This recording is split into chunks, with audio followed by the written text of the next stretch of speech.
guys, welcome back YouTube channel Faris Bali. Oke, di sini saya bakal mau menceritakan sedikit tentang hidup ini ya, masalah dunia pariwisata, keluh kesahnya ya. Karena saya sebelum pandemi ini pekerjaan saya itu di hotel gitu. Yang dimana kita tahu pulau Bali itu adalah pulau yang pariwisatanya ya sangat menonjol gitu. Kan Bali itu identik dengan pariwisata karena pulau kita itu pulau yang sangat indah. Kita kecil tapi komplit, ya kan? Punya gunung, punya bukit, punya danau, punya lautan, pokoknya semua kita milikin di sini gitu. Itu mengapa membuat pulau kita tuh sangat diminati untuk dikunjungi turis mancanegara. Saya rasa semua negara tuh turisnya kalau berkunjung itu pasti ingin ke Bali gitu, karena di Bali itu ramah, malah senyum ya. Dulu sebelum pandemi saya rasa di semua mendapatkan rezeki ya, nyari uang tuh rasanya nggak susah, benar nggak sih? Saya ngerasanya gitu, nyari uang itu bukan suatu yang susah ya kan. Di pantai banyak orang yang jualan souvenir, banyak orang yang nyewakan papan surfing gitu kan, laku gitu loh. Banyak yang berkunjung ke pantai, begitupun juga di jalanan itu pasti rame sekali kan. Banyak yang jualan juga souvenir seperti itu. Supir taksi juga dapat banyak penumpang gitu kan. Beda dengan sekarang gitu. Sekarang tuh apa sih? Sekarang itu nggak ada pemasukan sama sekali ya. Begitu juga saya dulu kerjanya di hotel. Kebetulan saya kerja di salah satu hotel yang ada di Seminyak. Saya bagian housekeeping. Housekeeping itu bagian pembersihan area hotel ya. Kebetulan saya room attendantnya, saya bersihin kamar. Itu bersihin kamar tuh paling seru sih menurut saya. Seru, banyak tippingnya juga. Serunya tuh di saat bersihin kamar kan, saya per hari itu bersihin kamar. Kalau masuk pagi tuh minimal 10 lah. Satu session tuh 10. Kalau full tamunya 10 di satu session saya, berarti saya harus bersihin kamar 10 ya. Nah, alangkah mungkin nasib mujur atau gimana, ada suatu ketika ya semuanya isi tipping. Anggaplah tippingnya semuanya 50.000. Sekarang 50 kali 10 berarti udah isi tipping 500.000 per hari. Itu aja saya dapatkan ya kan. Itulah serunya, bagaimana rasanya itu, nikmatnya dapatkan tipping. Mungkin nggak setiap hari mendapatkan itu ya, tapi per hari ada aja lah 1-2 kamar yang isi tipping ya.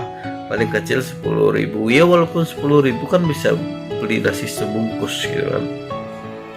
Bahkan pernah sering ngalamin yang namanya gajian di tanggal 28 udah masuk, terus dapat servis di tanggal 15. Kadang-kadang udah dapat servis, gaji kita nggak keambil gitu, nggak keambil di ATM. Udah servis padahal gajian belum diambil. Karena apa? Karena ditutupi dengan tipping itu gitu. Makanya saya sebut dulu saya mencari uang itu nggak susah gitu loh. Nikmat kerjaannya juga santai, nggak begitu berat gitu kan. Kalau nggak ada tamu, kita bisa santai-santai sejenak sama teman-teman. Saya senang kerja di hotel yang di Seminyak itu karena semua ngerasa tuh seperti keluarga di sana. Nggak ada yang gimana ya, nggak seperti yang saya kerja di hotel bintang 5 gitu, yang ngerasa jabatan ini itu lebih tinggi dari jabatan itu. Terus profesi ini itu lebih tinggi daripada profesi itu. Enggak di tempat saya kerja sekarang nggak ada yang membedakan seperti itu. Kita sama keluarga di sana. Kita sering ngobrol-ngobrol bareng gitu kan, cekikis sama teman-teman. Indahnya udah nyari itu gitu loh. Apalagi saat saat di akhir mau mendekati tahun baru, di bulan Desember, November, Desember itu udah mulai ramai banget temunya. Nah, di sana tuh tipping ya pasti dapat gitu kan. Sukanya juga kalau di tahun baru itu banyak tamu yang ninggalin sesuatu gitu, ninggalin seperti minuman gitu kan, bir gitu kan, banyak, ada wine, ada minuman yang lain-lainnya lah, ada makanan juga ditinggalin sama dia ketika dia check out gitu. Kalau emang masih utuh kita konsumsi gitu, itu enaknya di housekeeping dulu. Saya rasa tuh enak sekali. Yang namanya, saya jujur saya dulu nggak pernah ngerasain bagaimana apa masakan di rumah ya, karena saya nggak pernah makan di rumah dulu waktu saya kerja. Ini kan pagi udah beli makanan, kita tinggal pilih-pilih mau makan apa. Pas berangkat kerja kita beli, paling banyak ngabisin 20.000, udah gitu makan kan, istirahat beli lagi, kita milih tuh istirahatnya mau beli apa. Itu saya ingat sekali waktu itu bersama teman saya yang namanya Wiranarto alias Ceblok ya. Ya waktu itu dapat tipping atau dapat servis itu waktu itu. Udah gitu langsung tancap gas beli yang namanya gulai sama si Nanda juga ya, beli gulai gitu lah. Kadang-kadang kita mesen GoFood juga gitu lah, asik kan, kita patungan sama teman-teman yang ada di housekeeping, kita mau beli apa ya. Rasanya sekarang itu udah hampir 2 tahun nih gitu, saya ngerasanya kangen gitu. Kangen dengan tipping juga, kangen dengan mereka teman-teman ya. Sekarang 1 tahun hampir 2 tahun ini cuman saya saja nih teman-teman di housekeeping yang udah nikah ya, karena waktu baru awal pandemi saya aktif banget isolasi diri ya sama pacar ya. Ya untung ya sayanya negatif tapi istrinya positif, tapi pacar saya positif ya, positif hamil maksudnya. Karena kita terlalu sering isolasi mandiri berdua sih, makanya dia aja, istri saya aja ya, pacar saya waktu itu jadi hamil. Nah kita nikah. Nah setelah nikah saya ngerasakan setelah nikah saya rasakan gak seperti dulu ya. Dulu tuh saya berpikir uang tidak uang bukan segalanya, tapi setelah saya nikah itu ya uang adalah segalanya. Oke, beli pampers pakai uang kan, beli susu pakai uang. Dulu mana pernah berpikir seperti itu kan.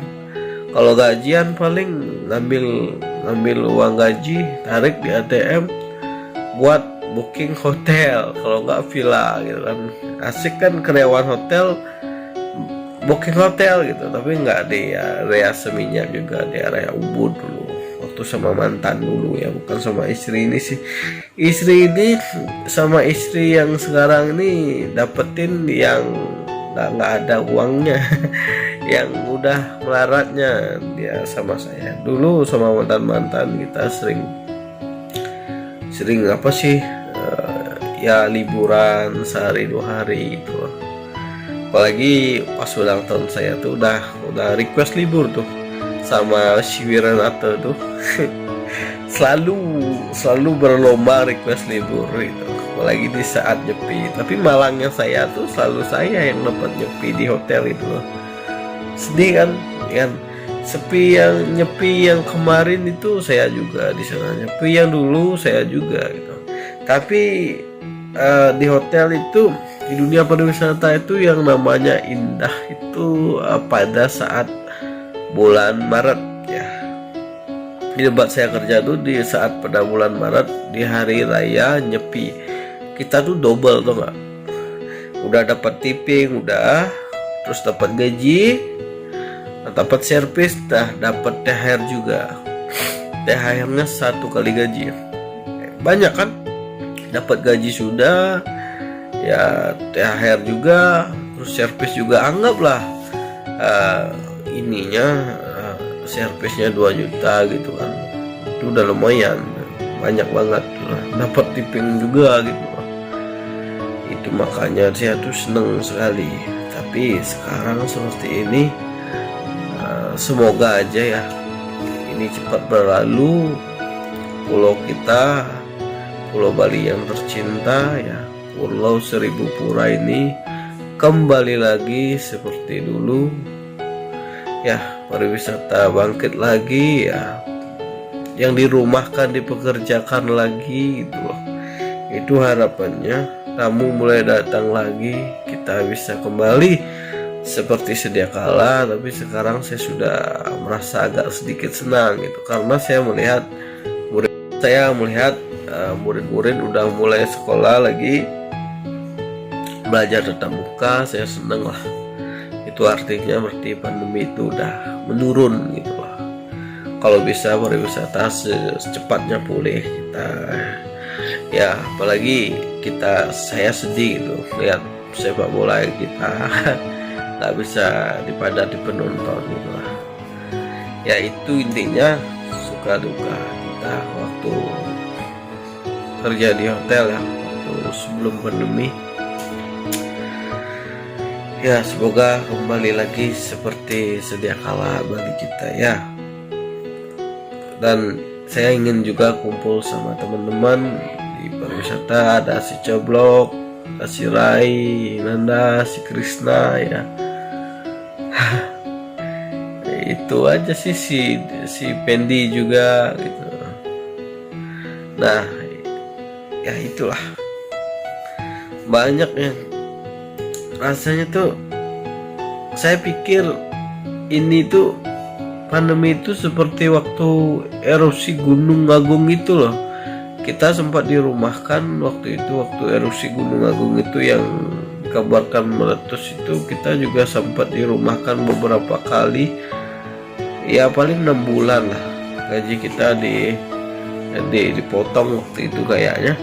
Tapi saya ngerasa itu cepat gitu. Saya pikir pandemi itu bakalan seperti itu ketika saya waktu itu disuruh libur dulu. Saya anggapnya cuma 6 bulan atau 5 bulan kita bakalan bisa kerja kembali. Ternyata hampir 2 tahun loh. Sedih, tapi sekarang kita optimis saja. Semoga Indonesia, Bali, pariwisata kita bisa bangkit. Oke. Dan ya itu aja mungkin ya. Saksikan lagi curhatan saya karena saya nggak bisa buat konten komedi. Karena apa? Karena satu, pemerannya itu melulu gitu loh. Saya belum bisa, gimana ya, bukannya nggak ada wanita yang diajak sih, ada, tapi nggak bisa gitu loh. Ya banyak faktornya gitu kan, teman-temannya itu mulu kan, nggak seru juga. Terus kameramen kita selalu sibuk, dan kendala di skenario juga, karena buat skenario komedi itu perlu berpikir juga sih, gimananya. Terus ada anak juga yang lagi mau bisa jalannya kan, harus tetap dijagain. Kadang dia rewel gitu kan, kita harus tetap kita harus, waktu sekarang ini saya harus fokus gitu loh, jagain dia. Karena kalau nggak jagain bisa jatuh, bisa lecet seperti kemarin sempat gitu. Makanya saya buat ya konten seadanya seperti ini. Suatu saat nanti pasti kembali lagi buat konten komedi, menghibur kalian semua ya, para subscriber. Jangan berkecil hati ya, selalu dukung aja, tekan aja like, share-nya ya, komen, dan kalau belum subscribe ya subscribe dulu lah ya kan. Ya sampai di situ dulu. Semoga kalian semua sehat selalu, diberikan rezeki yang lancar ya, semoga mendapatkan apa yang diinginkan. Bye bye.